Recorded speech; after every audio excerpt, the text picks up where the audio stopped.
Hello दोस्तों, नमस्ते, प्रणाम। मैं मंजू सिंह 05 चैनल से बोल रही हूँ और राधे राधे सबको। और छठी मैया की जय हो, छठी मैया की बार बार जय हो। और आप लोग मेरे गाने को सुनिएगा, छठी मैया का गाना। जितने भाई बहन जो लोग छठी माँ का व्रत करते हैं उनको तहे दिल से मेरा नमस्कार है और मेरे तरफ से हार्दिक शुभकामना है। और मेरे गाने को आप लोग सुनिएगा और छठ गाना में बजाइएगा, अकेले में सुनिएगा, आप लोग अच्छा लगेगा। बिना म्यूजिक का गाना भी अच्छा लगता है कभी कभी सुनने में। गंगा जी के निर्मल पनिया नैया खेवेला माला।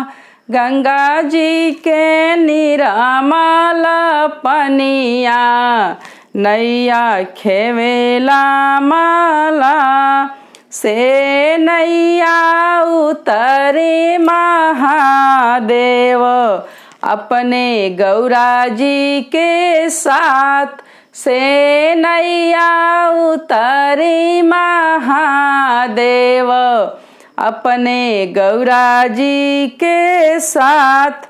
गोदिया में छलके गणेश पूत, गोदिया में छलके गणेश पूत।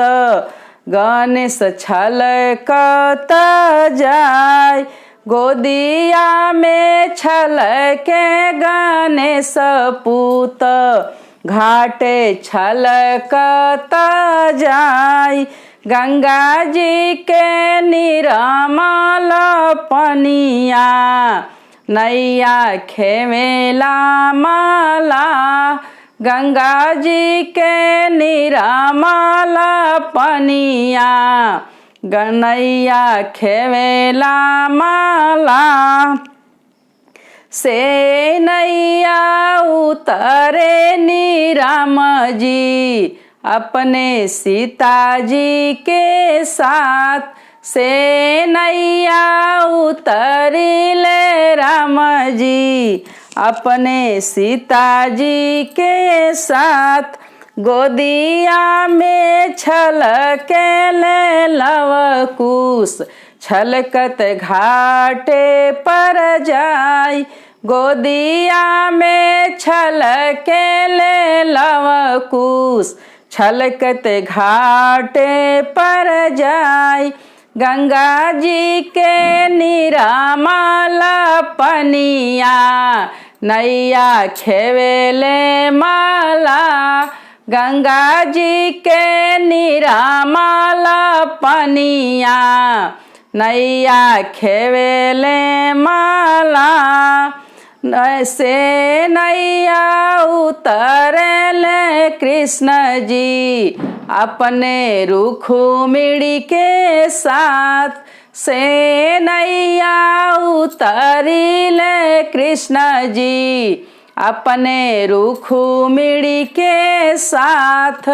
गोदिया में छलके प्रद्युम्न जी छलकत घाटे पर जाय।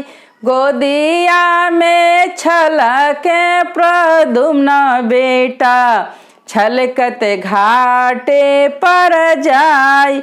गंगा माई के निर्मल पनिया नैया खेवेला माला। गंगा माई के निर्मल पनिया नैया खेवेला माला। से नैया उतरिले ब्रह्मा जी अपने ब्राह्मणी जी के साथ। से नैया उतरिले ब्रह्मा जी अपने ब्रह्माणी के साथ। हाथवा में छलकेला बेदवा, बेदवा घाटे छलकत जाय। हाथवा में छलकेला बेदवा छलकत घाटे पर जाय।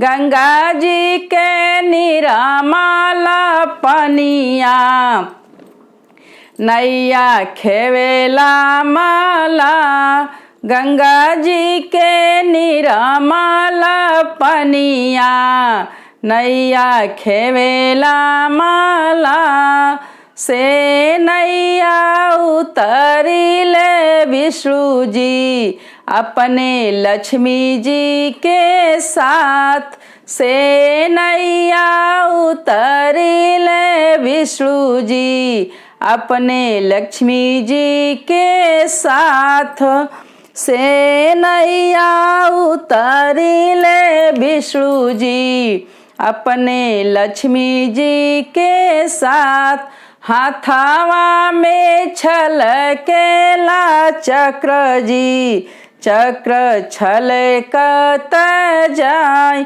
हाथावा में छलकेला चक्र घाटे छलकत जाय गंगा माई के निरामल पनिया नैया खेवेला माला गंगा माई के निरामल पनिया नैया खेवेला माला गंगा माई के निरामल पनिया नैया खेवेला माला